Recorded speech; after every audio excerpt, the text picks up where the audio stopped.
Well, here we are, 2 days in to Acquire Be Acquired, and I have so many different notes from various conversations that have taken place that I decided to bring them with me. You know, I started the conference off yesterday referring to Charlie Munger. He has a quote that really smart business leaders engage in something called pain today for gain tomorrow. And as I was talking with various bank CEOs, some of the fintechs that are here, the investment bankers, the accountants, the lawyers, I came away with some really, I think, interesting points.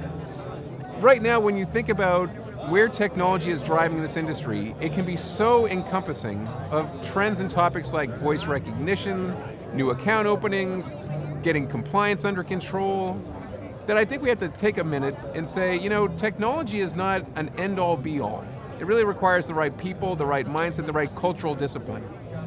I'm going to come back to this idea in a second, but I also want to talk about just knowing your customer and putting them front and center. And being a purpose-driven organization, it seems to have picked up a lot of traction in the different conversations that took place. So yes, we're talking about size, yes, we're talking about scale, we're looking at going public, we're talking about partnerships, but really it comes back to this idea that knowing who you are and knowing what you want to be allows you to create a strategy that people can follow.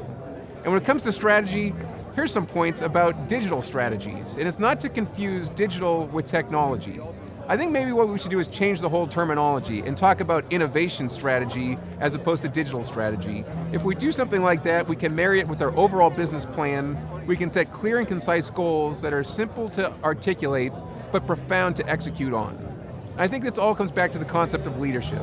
Everything we've discussed here really does come back to what a CEO, board, and leadership team can and should set for expectations.